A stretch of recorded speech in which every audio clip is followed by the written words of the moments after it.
dapat dito entertain eh. No? Dito. Siguro hindi mo parehas eh. Lilipat mo kayo. Ha? Sobrang busy naman. Kaya pala hindi ka sumasagot sa tawag ko kagabi, ah. Sorry, Nix.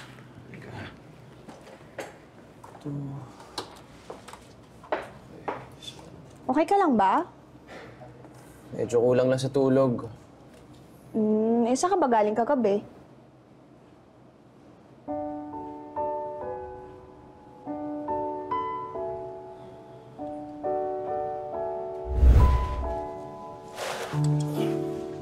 Ma'am, sorry ho. Bakit ka nagsasorry? Ma'am, nire-respeto ko kayo eh. So you're rejecting me dahil nire-respeto mo ako? Don't you find me attractive? Ma'am, hindi naman sa ganun. Eh, deserve niyo ho yung tatartuhin kayo ng maayos. Yung aalagaan kayo, liligawan, susuyuin.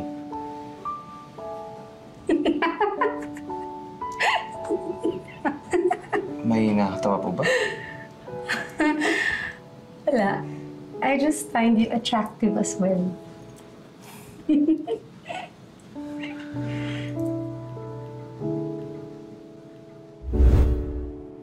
Uy,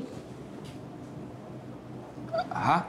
ang sabi ko, nasan ka kagabi? Kagabi, kasama ko yung tropa ko.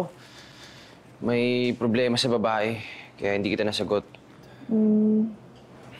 Ba't ka ba tumawag? May problema din kasi ako, eh. Usap kayo ng problema on your free time.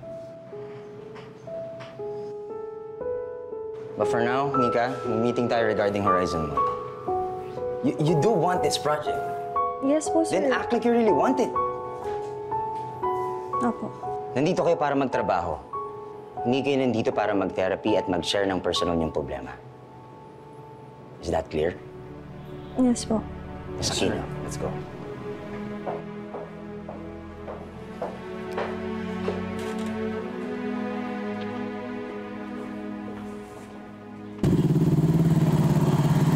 Sige, kailangan kong latest model dito in 2 weeks. Upgrade mo yung mags at i-add mo lahat sa billing ko. Alright, thank you. Daddy, may bago kang kotse? Para sa anak ko. Oo nga pala. Graduate na rin yung panganay mo. Kasabay niya pala si Mayet.